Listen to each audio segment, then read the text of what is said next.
が龍のおしっこか。こっ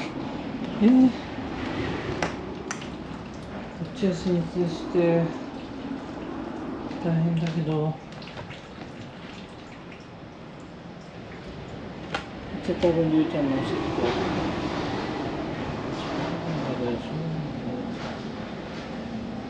ちょっと違うんね。トイレこんなんだけどな、おしっこってことは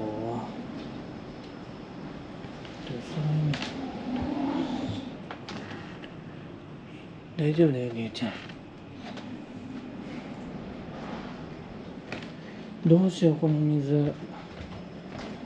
洗面しとかないし。